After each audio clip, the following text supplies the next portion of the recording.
first taste of local racing action after the Hollywoodbets Durbanville July takes place at Hollywoodbets Kenilworth, where we've got 8 races on the program. Racing on the winter course, race number 1 is set to get underway at 12:40, and we begin with a maiden juvenile plate over 1,200 meters. Joining me on the line is Graham Hawkins, and Graham, how are you doing?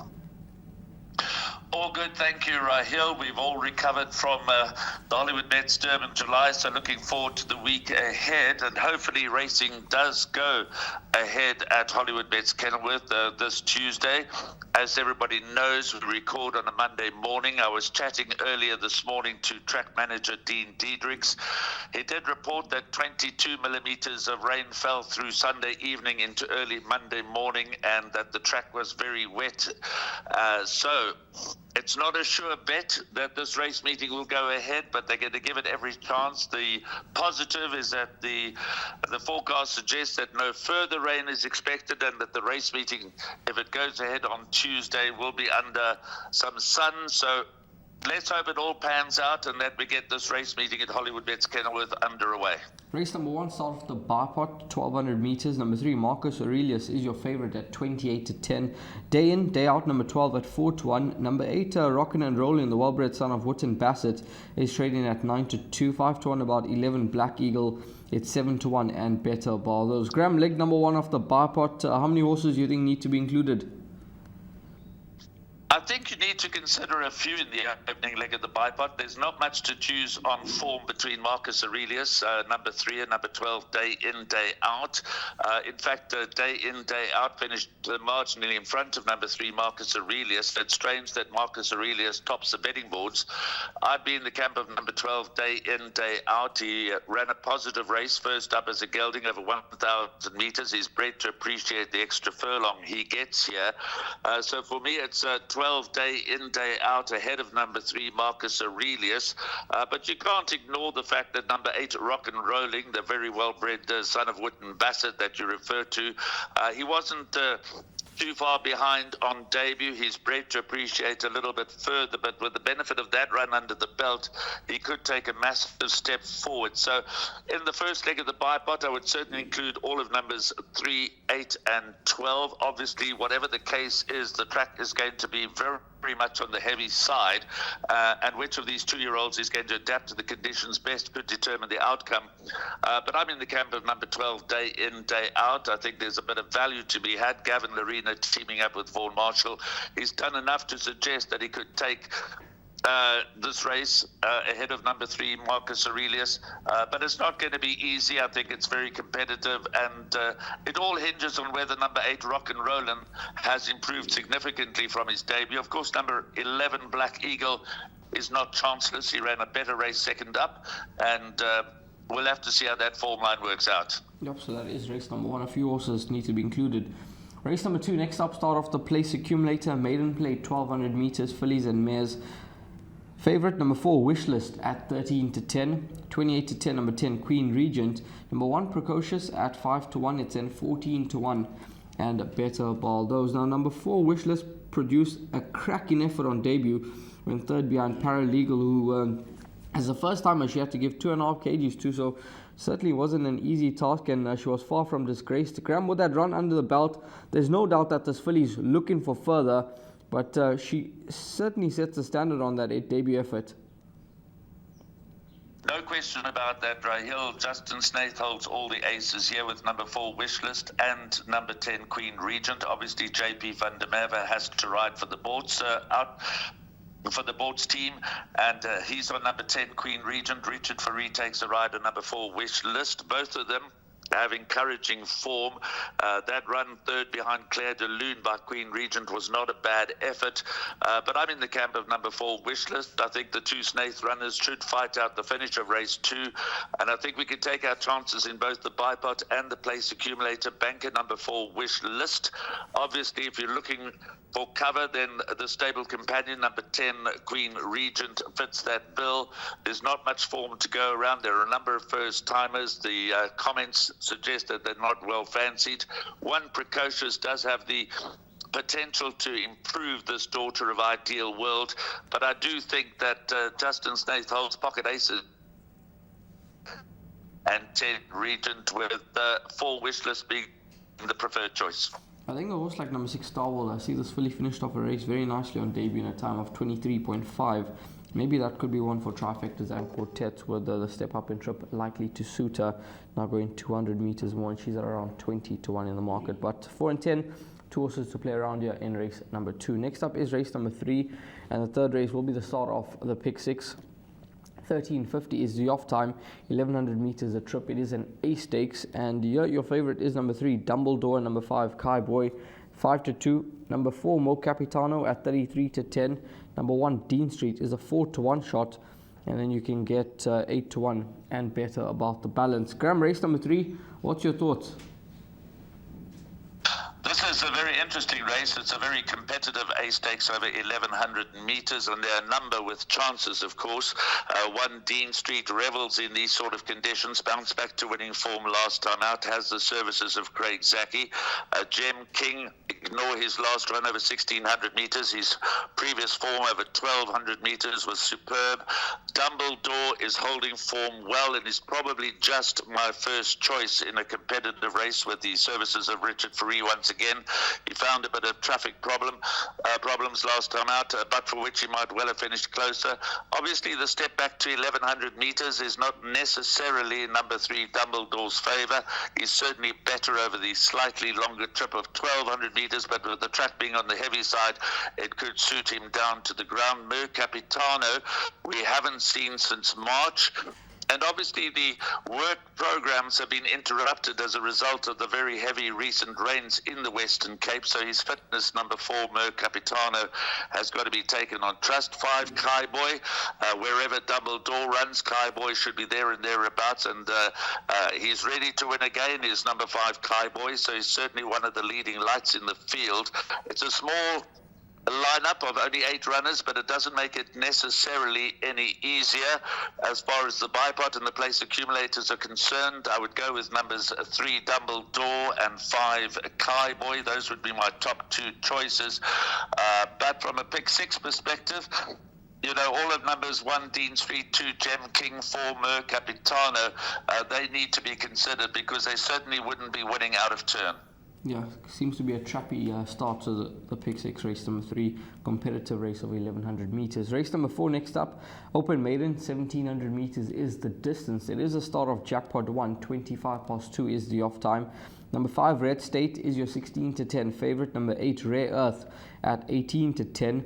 Number 4 Fort Impreza is a 9 to 2 shot. It's then 7 to 1 and better bar those. Now number 5 Red State, a filly that hasn't been too far off the action. Did finish 5th last time out behind Meg's Legacy. Gavin Larina now takes a ride.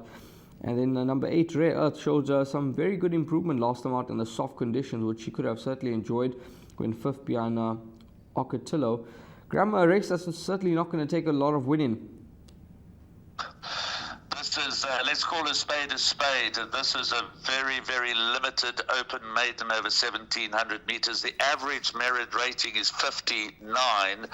That's about as low as you can go. So the race sets up nicely for number 5, Red State. Handley weighted on 55 kilograms. Going to be interesting to see whether Gavin Larina puts up any overweight because that's not his usual riding weight, 55 kilograms. We know the Ricky Maingard stable has been in superb form, and 5 Red State brings better form than most into the race. But that being said, 7 lifetime starts for 1/3 placing is nothing to write home about, but she does get the marginal vote. I'm not sure there's any value at 17 to 10 about number 5 Red State, but does look the right horse in a very limited field. The 2 that can improve further, number 7 Not Wanted, has only had 2 starts, gets the services of inform apprentice Brevin Plikes. There was marked improvement second time out over 1950 meters. Maybe that was just a touch too far at this early stage of his career. Stepping back to 1700 meters could certainly be in number 7 Not Wanted's favour. You mentioned number 8 Rare Earth, the 3-year-old daughter of Denon Platina, has improved with each and every outing. 2 inauspicious starts to launch her career, but stepping up to 1,500 meters last time out. That was a much improved effort behind Ocatello. So certainly number 8, Rare Earth, is heading in the right direction as 57.5 to carry. Can there be an upset in the race? Of course it can be. This limited open maiden is ripe for a potential upset result, but perhaps we can rely on the fact that numbers 5 Red State, 7 Not Wanted, and 8 Rare Earth do bring the best form into the race. Interesting that Jermaine Maharaj in the computer form has gone for number 9 Marine Merchant as his top choice. But that's trading at big odds at around 25 to 1. If you judge him on his earlier form that he showed a long time ago in September and October of last year, then he would certainly be the right horse in the race. But his recent form doesn't inspire any kind of confidence. But can number 9 Marine Merchant, who's exceptionally well bred, suddenly improve in a field of this poor quality? That is not beyond the realms of possibility. But I would be going in order of preference with numbers 5 Red State, 7 Not Wanted, and 8 Rare Earth. I would expect the winner to come from one of those three, but it is a very limited open maiden. That has to be stated right up front. Moving along to race number 5. Next up, the 5th race is the start of Jackpot 2. Class 5, set to be run over 1,400 meters. 3 o'clock is the off time. Number 7, Firing on All Engines is your 5 to 2 favorite. Number 9, Follow Your Heart, the 2-year-old with 62.5, taking on older horses, 33 to 10 in a timely manner, 9 to 2.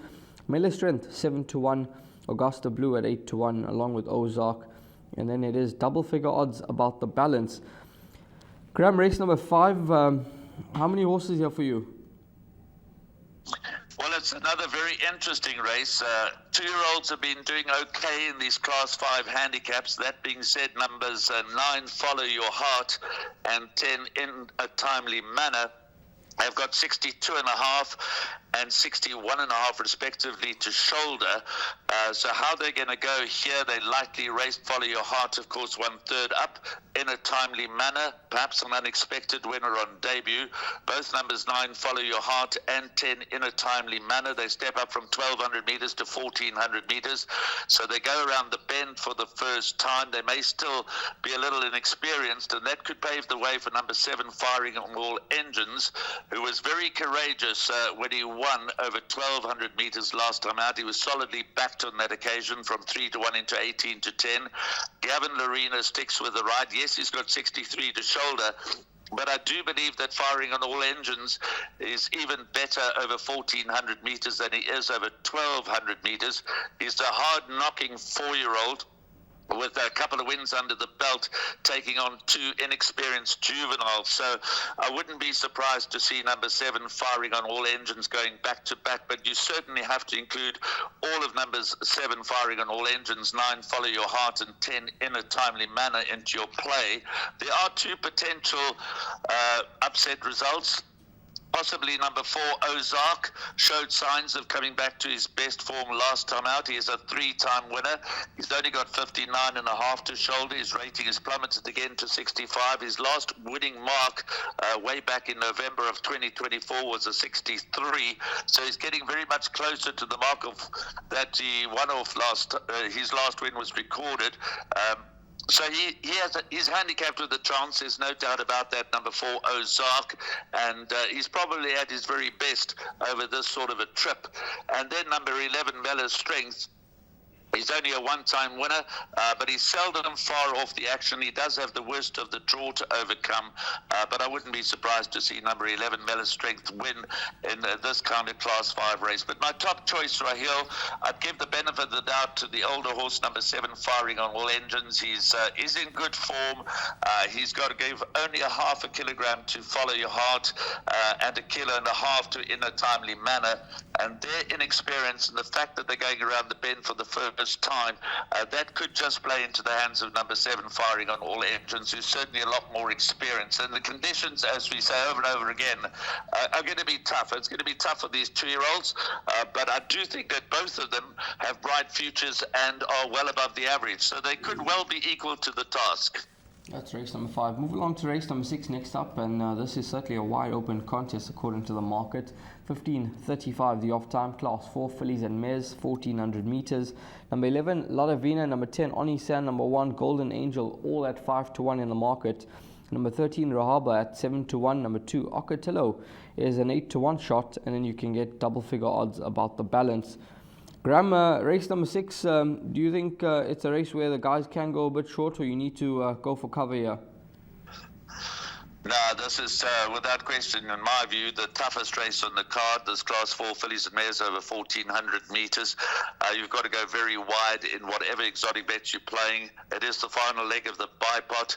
I would certainly go at least 5 horses in this leg of the place accumulator. It's easy to cop out and say put the field into the jackpots and the pick sixes. It's not always that easy to include them all, but you certainly got to go wide. I do think the value, given the anti-post betting market, the value could lie with numbers 3 Dream Searcher. You always seem to get a price about this 4-year-old daughter of Erupt, trained by Adam Marcus. Craig Bantam is aboard. He's ridden her to 4 victories. All of her 4 victories have been, he's been in the saddle, Craig Bantam. She's got a nice draw. She's got a competitive weight, and there's no reason why she shouldn't run well again. And I do like a little bit of the big outsider, number 12, Senora Victoria. She's only got 52 to shoulder for the services of apprentice Brevin Plykies, and although she's got a wide draw, we know that she goes well over this course and distance. She's had 13 starts over this course and distance for 2 wins and 3 seconds, and I think she should go well in the conditions that are expected at Hollywoodbets Kenilworth on Tuesday. So I wouldn't exclude number 12, Senor Victoria, from any of your permutations, but the list of potential winners is very, very long. 1 Golden Angel out of pole position. Champagne Kisses, yes, her best form has been over 1,200 meters, but she could step up here. She was very impressive last time out. Supreme Fate is holding form nicely. Onisan is overdue for a victory.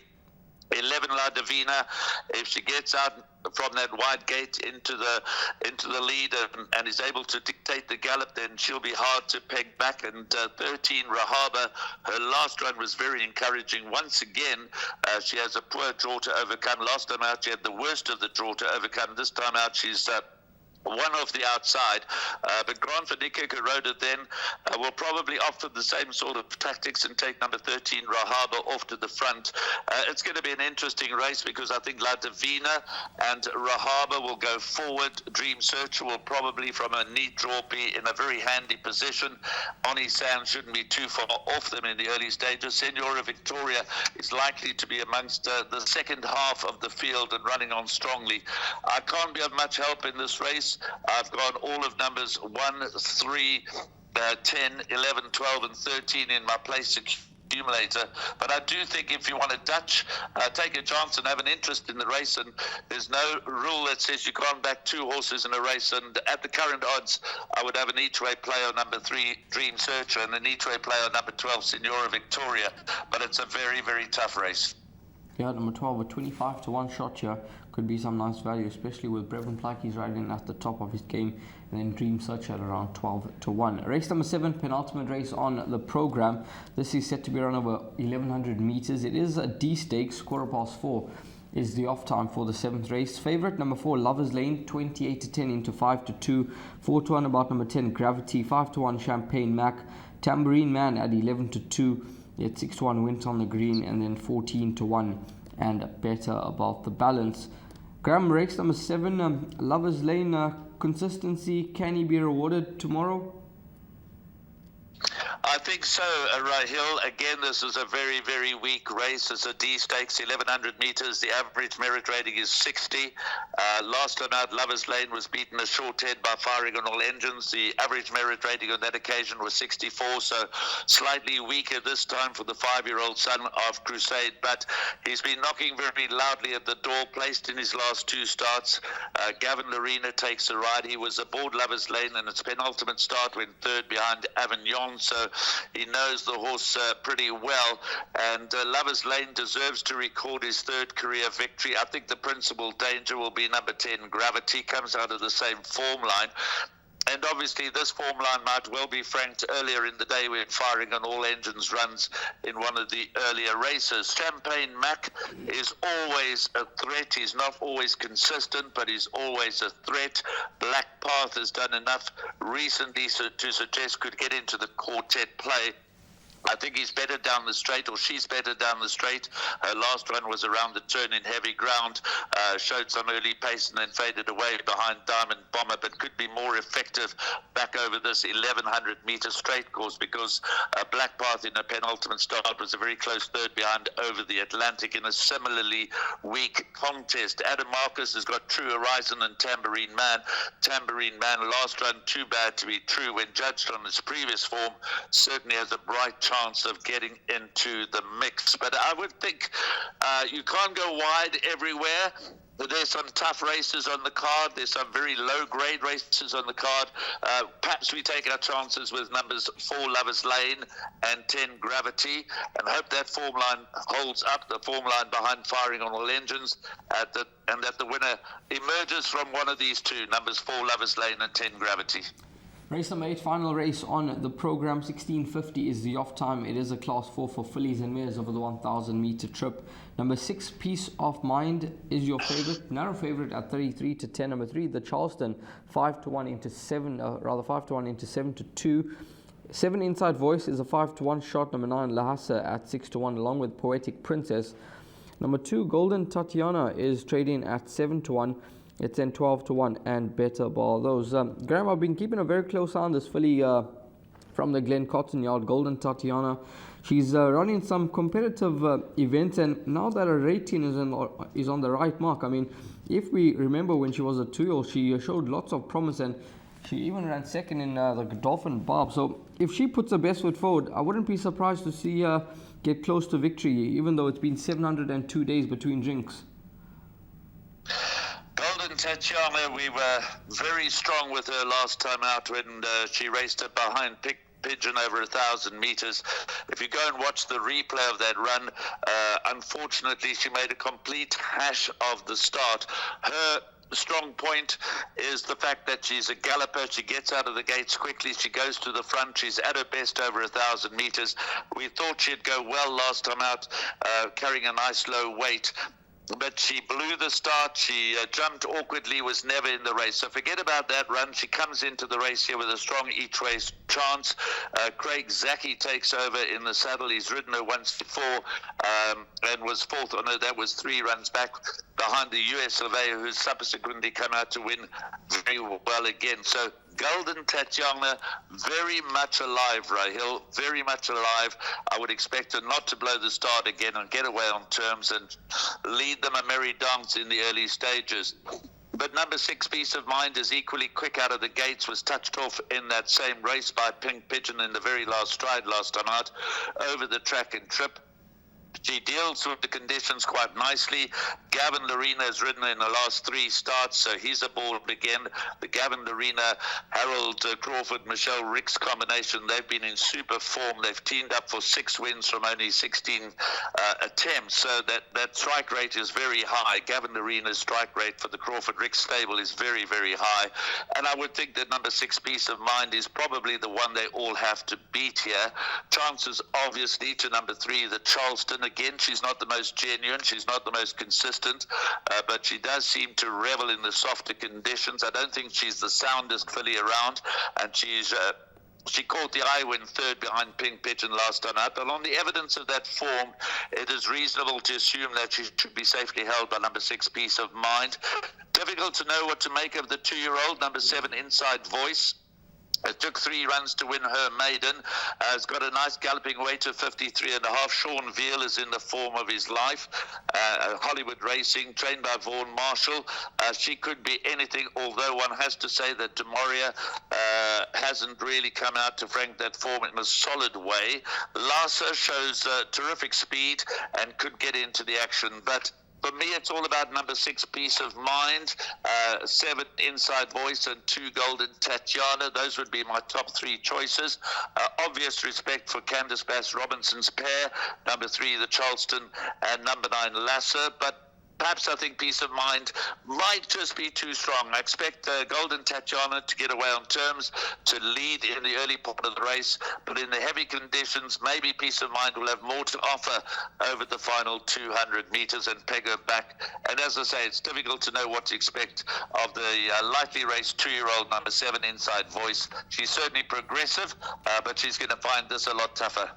That is race number 8, final race on the program. Few horses in with chances. Graham, thanks very much. Looking forward to the meeting on Tuesday. Fingers crossed that all goes according to plan and we manage to get through the 8 races, and have a wonderful week ahead. Thank you, Rahil. Yes, as I say, it's not a sure bet that we're going to race, so keep monitoring the platforms. Watch out for the scratchings. At the time of the recording, there were no scratchings and or other changes of any significance. But hopefully the rain stays away, and hopefully the conditions allow the track to dry up sufficiently for the race meeting to go ahead. Well, that's racing on Tuesday down in the Western Cape.